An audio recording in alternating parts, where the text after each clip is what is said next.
स्वामियों को मुझसे लड़ने के लिए। अहिल्या क्या कर रही है? घर चल, डरती नहीं हूँ मैं किसी से। काकी जल्दी आओ। काकी सुनो। अरे क्या हुआ? अरे इतना क्यों चीख रहे हो?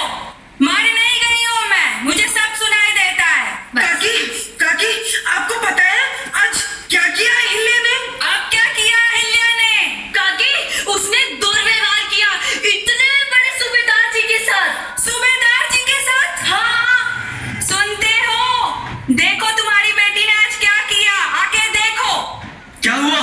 आप लोग चिल्ला क्यों रहे हैं? काका आपको पता है आज अहिल्या ने सूबेदार जी के साथ तलवारबाजी की। हाँ, तलवारबाजी? पर क्यों? क्योंकि वो गाना गा रही थी। तलवार आई कहाँ से उसके पास? वो काकी हुआ यूं कि वो आगे बढ़ी और सिपाही से तलवार ली और फिर ऐसे ऐसे ऐसे फिर वो सूबेदार की तरफ बढ़ी और सूबेदार जी ने अपनी तलवार निकाली और फिर वो अहिल्या की तरफ बढ़े। हाँ, और फिर अहिल्या ने लड़ाई शुरू कर दी। हाँ, और फिर ऐसे ऐसे ऐसे और फिर सूबेदार जी को गुस्सा आया, उन्होंने एक बार से अहिल्या को नीचे गिरा दिया। हाँ, और फिर अहिल्या ने तलवार पकड़ ली और तलवार को दूर फेंक दी और फिर वो वहां से भाग गई। हाँ, ऐसे ही हुआ था। हाँ, हे भगवान, अब क्या होगा? लेकिन वो भागकर गई कहाँ? काकी वो यहीं आती होगी। तू चल, हमें पकड़ के मारेगी वो। अरे रुको, आ जाने दो उसे घर, उसकी ये मजाल। काकी सूबेदार ने आप लोगों को दंडित करने के लिए बुलाया है। हाँ, दंडित करने के लिए बुलाया है। दंडित करने के लिए बुलाया है? हे भगवान, अब क्या होगा? और पता नहीं अब वो आपको क्या दंड देंगे। मुझे तो लगता है वो अहिल्या को मृत्यु दंड ही देंगे। मृत्यु दंड? हाँ, सही कह रही है। मैं तो कहती हूँ गांव छोड़कर भाग जाते हैं बैलगाड़ी से। काकी वो आपको पकड़ लेंगे। हाँ, बड़े क्रोधित थे। उन्होंने कहा कि अहिल्या के माता पिता को अतिशीघ्र भेजा जाए। अरे देखो अहिल्या आ रही है। ये हमारी तरफ क्यों बढ़ रही है? अरे भाग, भाग, चल, चल, चल, चल, भाग, भाग, भाग। ये लोग क्या कर रहे थे यहाँ पे? ऐसे जो मटक मटक कर चली आ रही हो, कहीं से कुछ पुरस्कार जीत कर आ रही हो, तुम्हारी तो आरती उतारनी चाहिए हमें। अरे क्या हो गया? अरे तूने सूबेदार का अपमान नहीं किया है, तूने अपनी माँ के संस्कारों का अपमान किया है। सूबेदार का अपमान? हाँ। मैंने? नहीं मैंने। महारानी ऐसे पूछ रही है जैसे उन्हें कुछ पता ही नहीं है। अरे मैं तो रोज की तरह मंदिर में गीत गाने गई थी। अब वहाँ सूबेदार आ गए, उन्होंने मुझसे कहा तुम्हें दंड मिलेगा। अब आप मुझे बताइए पिताजी, भगवान के लिए गीत गाना, उनकी भक्ति में लीन होना कहाँ का अपराध है? अब इसमें मैंने उनसे तलवारबाजी कर दी तो क्या अपराध कर दिया? नहीं नहीं, कोई अपराध नहीं किया। चुप करो, कोई अपराध नहीं किया। जब मैं कहती थी इसे रोटी बनाना सिखाओ, खेती बाड़ी का काम सिखाओ, तब तुम कहते थे नहीं, ये जो कुछ कर रही है सब सही कर रही है। चुप क्यों हो? हर समय तर्क वितर्क, यही आज हम पर भारी पड़ रहा है। अब भुगतो। रोटी बनाना मुझे आता है और घर के सारे काम आते हैं, परंतु आज अगर तलवारबाजी नहीं की होती तो आपकी बेटी जीवित नहीं होती पिताजी। हाँ बिल्कुल। चुप करो, जीवित नहीं होती। तुम दोनों को गांव वाले कुछ नहीं कहेंगे, सब मुझे ही कहेंगे कि सुशीला ने अपनी बेटी को अच्छे संस्कार नहीं दिए थे, जो उसने आज सूबेदार का अपमान किया है। तू भूल गई, तेरा बाप कहीं का धनी व्यक्ति नहीं है। अरे सूबेदार है तो क्या हुआ? फिर किसी निर्दोष को दंड देने का अधिकार तो उन्हें भी नहीं है और स्वाभिमान हमारा भी है। हाँ बिल्कुल। आपको इसी बात का डर है ना कि सूबेदार आपको दंड देंगे? हाँ, तो आप डरकर बैठे रहिए, मैं अकेली ही चली जाऊंगी उनके पास, देखती हूँ क्या दंड देते हैं। हाँ हाँ बेटी, चल देख लेंगे। तू अकेले नहीं जाएगी, हम भी चलेंगे तेरे साथ। बाप तो बाप, बेटी तो बाप रे बाप। बड़े आए सूबेदार को देख लेंगे, कहीं सूबेदारी ने इनको देख ले। चल हमें सूबेदार से मिलना है। हमें सूबेदार से मिलना है। हम अहिल्या के माता पिता हैं, हमें उनसे मिलने दीजिए। अरे हमने कहा ना, वो अभी विश्राम कर रहे हैं, कल आना। जाइए। सूबेदार से मिलना है। अरे हमें जाने दीजिए, जाने दीजिए। उन्होंने हमें बुलाया है, मिलने दीजिए। बोला ना कल आना, एक बार में बात समझ में नहीं आती क्या? चले जाइए। अरे हमें जाने दीजिए, हमें मिलना बहुत जरूरी है। ये कैसा शोर है? एक किसान परिवार है सूबेदार जी, आपसे मिलना चाहता है, उन्हें अंदर भेजा जाए। जी सूबेदार साहब, जाइए जाइए अंदर। सूबेदार जी की जय हो। सुबेदार जी की जय हो। कौन है आप लोग? मैं मानको जी रहा हूँ। मैं सुशीला। मानको जिराव, सुशीला जी, मैं समझा नहीं। हम अहिल्या के माता पिता हैं, जिसने आपके साथ मंदिर के बाहर दुर्व्यवहार किया था। हाँ, अहिल्या। उसने जिस तरह से तलवारबाजी की है मंदिर में मेरे साथ, उसके लिए उसे दंड तो दिया जाएगा। सुबेदार जी क्षमा, छोटी बच्ची है, उसे क्षमा कर दीजिए। सुबेदार जी, आपकी अनुमति हो तो क्या मैं 2 शब्द बोल सकती हूँ? वैसे मैं ज्यादा बोलती नहीं। बोलिए। सुबेदार जी, मैंने इन्हें कितनी बार समझाया कि किसान की बेटी को खेतीबाड़ी का काम आना चाहिए, रोटी बनाने का काम आना चाहिए। यही उसे शास्त्र विद्या ये सब विद्या देते थे। इन्हें ही दंड दे दीजिए। तो ये सारी विद्याएं आपने सिखाई है उसे? हाँ। नहीं सुबेदार जी, वो अपने सखियों के साथ थोड़ा बहुत तलवारबाजी कर लेती है। मैं तो कहती हूँ आप बड़प्पन दिखा दीजिए। आपकी बेटी कर्णप्रिय और मधुर गाती है, लेकिन बस गा लेती। आपकी बेटी विचार विमर्श बहुत अच्छे से करती है। वही विचार विमर्श तो आज हमें भारी पड़ रहा है। आपकी बेटी बहुत सुंदर भी है। सुंदरता में वो मुझ पर गई है। हाँ, लेकिन उसके लिए उसे दंड तो दिया जाएगा। सुबेदार जी, कुछ छोटा मोटा दंड दे दीजिए, छोटी बच्ची है अभी। क्या रहेगा? आप सुबेदार हैं, जो उचित समझे। अब जो भी दंड मिलेगा वो भुगतना ही है तो भुगतेंगे। आपकी बेटी अहिल्या अत्यंत योग्य, बहादुर और सर्वगुण संपन्न है। वो किसी भी परिस्थिति का सामना बहुत ही समझदारी और सूझबूझ से करती है। मैं चाहता हूँ कि हमारे परिवारों के बीच संबंध स्थापित हो। मैं मल्हार राव होलकर अपने बेटे खंडे राव का विवाह आपकी बेटी अहिल्या से करना चाहता हूँ। क्या आप लोगों को ये प्रस्ताव स्वीकार है? हाँ सुबेदार जी, हमें स्वीकार है। सुबेदार साहब, कहाँ आप कहाँ हम, ये कैसे संभव है? सब संभव है मानको जिराव। ये मानको जिराव है सुशीला जी, निकट के गांव चौंडी के रहने वाले हैं और अहिल्या के माता पिता हैं और हमारे होने वाले समधी और समधन हैं। प्रणाम। हमारे बेटे खंडे राव का विवाह इनकी बेटी अहिल्या से तय हो गया है। बधाई हो, बधाई हो। सब सुबेदार जी की कृपा। इस विवाह में होने वाला सारा व्यय हमारी ओर से किया जाएगा। अवश्य सुबेदार जी, सारे बंदोबस्त हो जाएंगे। मानको जिराव, अब आप विवाह की तैयारी कीजिए। सुबेदार जी।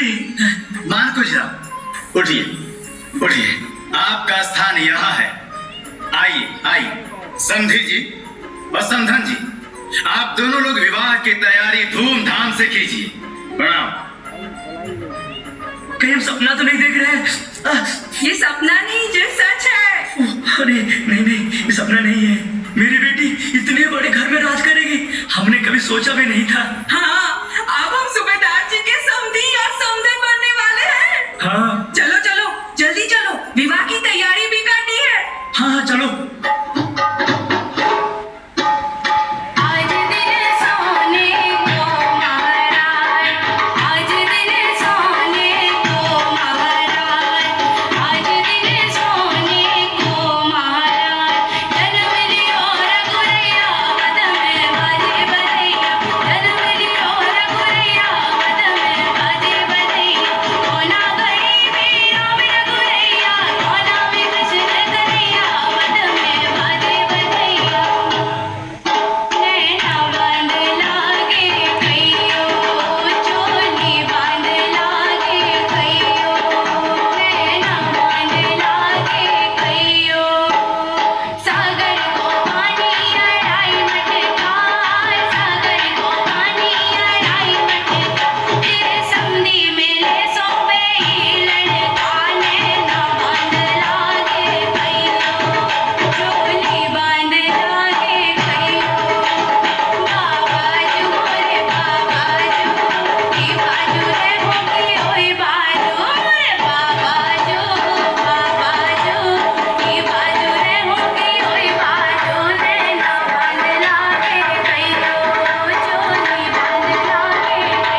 किया? कुछ नहीं, वो तो यूं ही छेड़ रही थी। आइए ना। परेशान तो नहीं कर रही थी हमारे बहू को? नहीं नहीं, बिल्कुल भी नहीं। जरा देखो तो। सुंदर। तुम ये रखो, और अगर कोई तुम्हें परेशान करे तो तुम हमसे कहना। जी सासू माँ। सासू माँ नहीं, माँ। आज से तुम मेरी बहू नहीं, बेटी हो। हमने संदेशा भेज दिया है खांडे राव को, बस आता ही होगा। वो कहीं बाहर गए हैं क्या? नहीं नहीं, कहीं व्यस्त होगा, किंतु तुम चिंता मत करो, वो कुछ ही देर में आ जाएगा। क्या है माँ? देखो, वो आ गया। अब तुम अपना और उसका ख्याल रखना। मैं चलती हूँ। ऐसा कौन सा आवश्यक कार्य आन पड़ा है माँ, जिस वजह से आप लोग मुझे बार बार बुलावा भेज रहे हैं? बेटा, तुम कहाँ व्यस्त हो? तुम्हें तो आज बहू के साथ होना चाहिए। चलो बैठो यहाँ। माँ, मैंने थोड़ी उसे यहाँ बैठने के लिए कहा है। वो चाहे तो यहाँ आराम कर सकती है, या हमारे राज्य महल में जाकर घूम सकती है, या फिर हमारे साथ चलकर नृत्य और संगीत का आनंद ले सकती है। ये कैसी बातें कर रहे हो? आज वो महल के बाहर कैसे जा सकती है? चलो तुम आराम करो यहाँ पे उसके साथ। माँ, मैंने अपने मित्रों के लिए विशेष आयोजन किया है, जिसमें मैंने राज्य की प्रसिद्ध नर्तकियों को बुलाया है। अगर ये चाहती है तो हमारे साथ चलकर आनंद ले सकती हैं। मगर अच्छा होगा कि अब इसके लिए मुझे दोबारा बुलावा ना भेजा जाए। खांडे राव, बेटा तुम परेशान मत हो, वो अपने मित्रों के साथ गया है, सवेरे तक आ जाएगा। माँ, आप मेरी चिंता मत कीजिए, आप बस अपना आशीर्वाद मुझ पर बनाए रखिए। रात्रि का तीसरा पहर होने को है, आप भी जाकर विश्राम करिए। ठीक है, मैं तुमसे सवेरे आकर मिलती हूँ। तब तक तुम अपना ध्यान रखना। ठीक है माँ। महाराज, देख रहे हैं आप? आपने तो कहा था कि विवाह के बाद सब कुछ सही हो जाएगा, किंतु अभी आके गया था खांडे राव, कह के गया है कि इन सब के लिए दोबारा मुझे संदेशा ना भेजा जाए। आपकी व्यथा समझता हूँ गौतमा बाई। खांडे राव अभी युवा हैं और उनमें अनुभव की कमी है। समय के साथ समझ जाएंगे कि अपने से बड़ों का सम्मान जीवन में कितना महत्वपूर्ण है। किंतु महारानी, अहिल्या को लेकर चिंतित न हो। वो गुणवान है, समझदार है। मुझे विश्वास है कि अपने संयम और सद्बुद्धि से खंडे राव को सही मार्ग पर ले आएंगे। किंतु महाराज, कम से कम आज के दिन तो उसे बहू के साथ होना चाहिए था। अब आपको ही कुछ विचार करना होगा। हाँ महारानी, मैंने मंत्री जी को आदेश दे दिया है कि खंडे राव के सारे अनावश्यक व्यय बंद कर दिए जाए। महारानी, आप चिंतित ना हो, आपको चलकर विश्राम करना चाहिए।